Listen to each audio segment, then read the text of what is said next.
know the three nasal sounds in English? The three nasal sounds are n, and ng.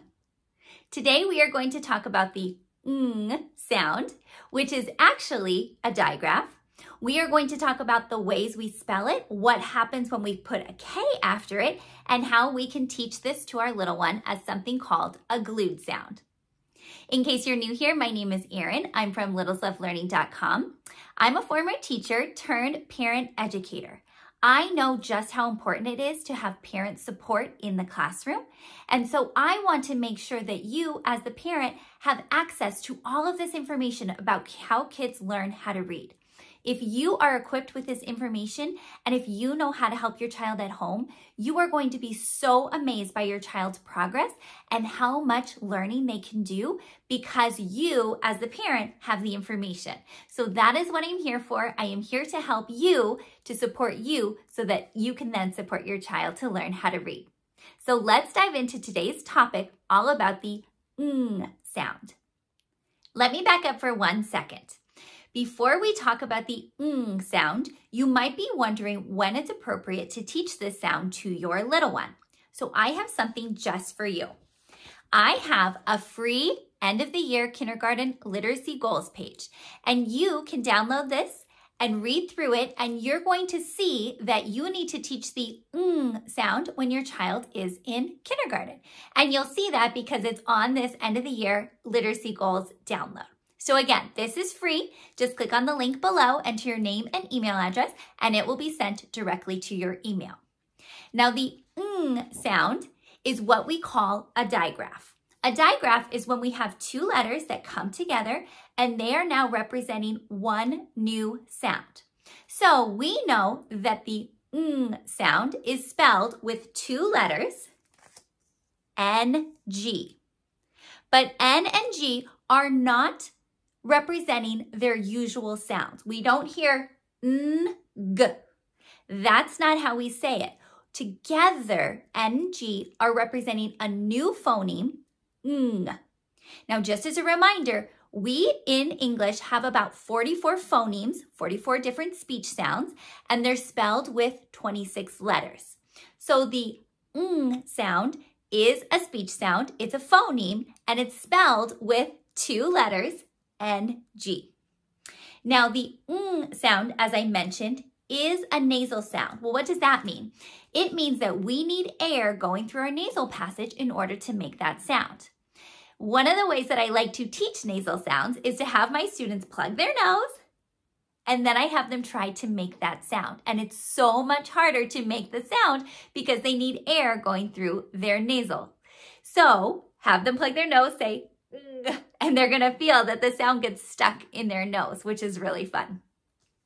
So ng, the digraph, the phoneme ng, we can put a different vowel in front of it, and I want to talk about how those vowels are going to sound when they are in front of it.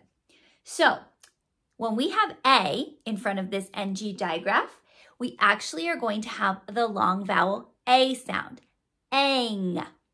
It's two different phonemes, A, ng, but together it's ang. It's a long vowel A sound.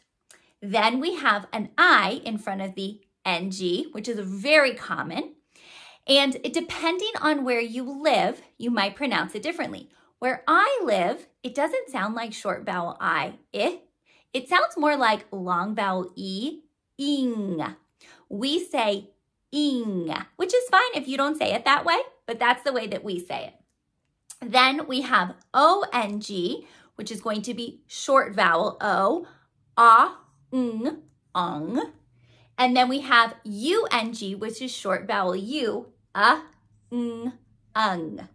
So actually, O and U are pretty easy to teach because those are going to be short vowels. So for example, if you had these words, your little one could decode them pretty easily. T, ong, tongue, ung, hung, because those short vowels are pretty consistent.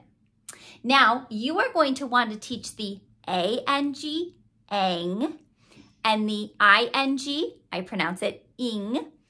Some teachers like to teach those as glued sounds. So you might want to talk to your little one about a glued sound. Even though it's two different phonemes, it's a, ng. Sometimes we teach it as a glued sound because it makes it easier to remember that it's the long vowel A sound. So we could have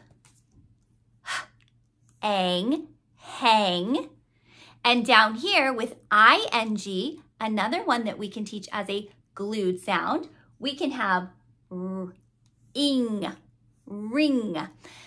I think it's important that your child knows, even if you're teaching these as a glued sound, that they understand that the vowel and the ng are two separate phonemes. So for example, in the word hang, we have a, ng. That's going to be 3 phonemes.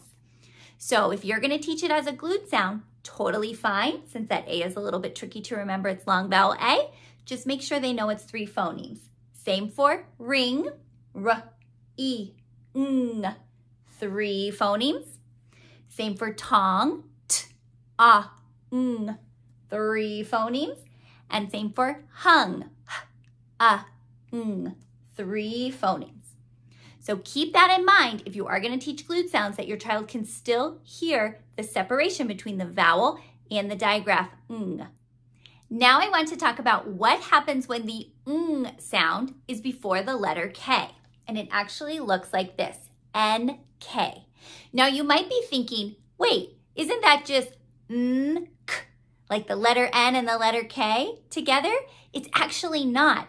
When we have the letter N in front of a K, the letter N is not representing the regular n sound, like nail. It's representing the ng sound, the sound we just talked about over here, this NG sound. That's what the letter K is representing when it's before a K. So we have actually 2 phonemes, ng, k, in this NK. So if I were to look at the vowels before NK, I have the same pattern that I had just in front of the NG, and that's because the N is representing the same sound, ng. We just add a K at the end. So, for example, when the A is in front of NK, we have a, nk, ank. It's the long vowel A sound. When we have I in front of the NK, where I am, it sounds like the long vowel E sound, ink.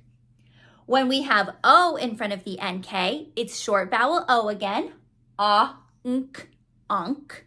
And when we have U in front of the NK, it's short vowel U again, nk, unk.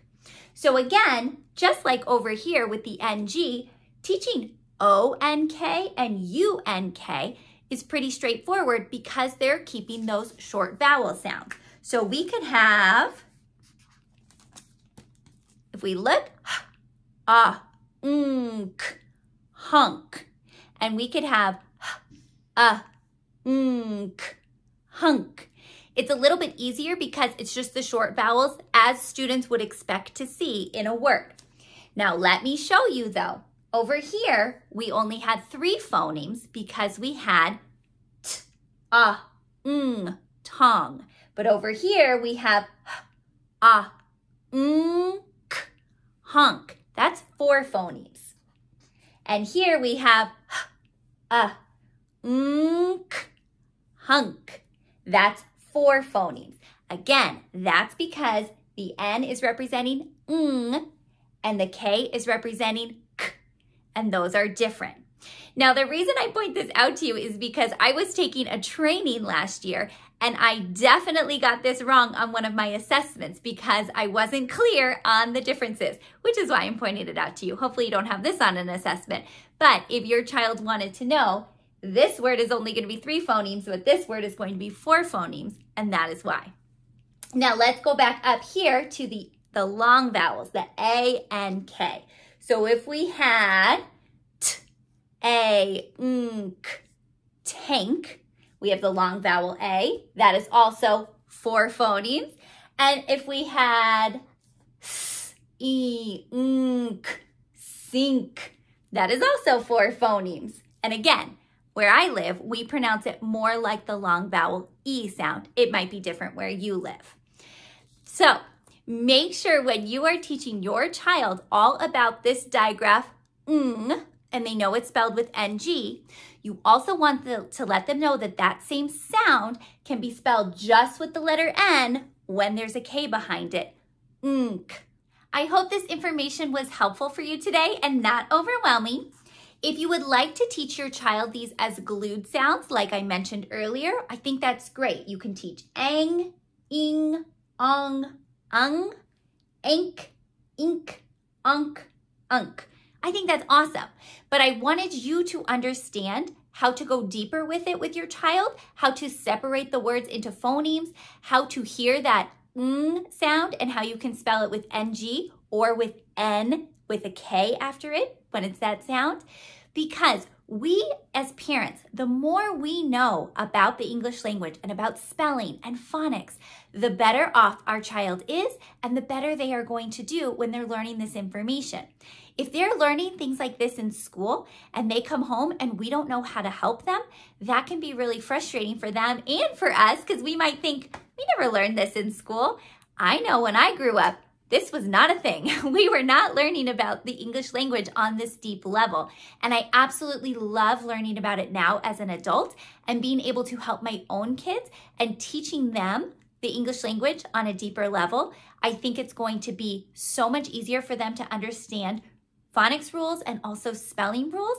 Plus, I think it's fun. If this is our language, this is part of our culture, let's learn as much as we can about it so that we can teach it properly and correctly.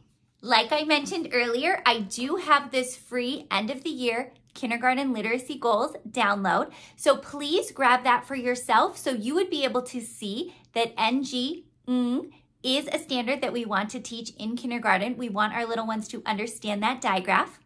I also have free animal alphabet cards that I will link down below.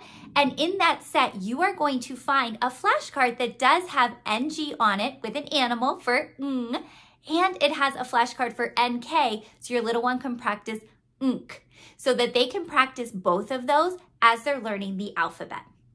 If you have any questions about this or any other topics I discuss, please reach out to me. You can leave a comment down below or you can find me on my website, littleslovelearning.com. I'm also active on social media, so please check me out over on Instagram or Facebook at Littles Love Learning Vlog. And until next time, happy learning. Bye.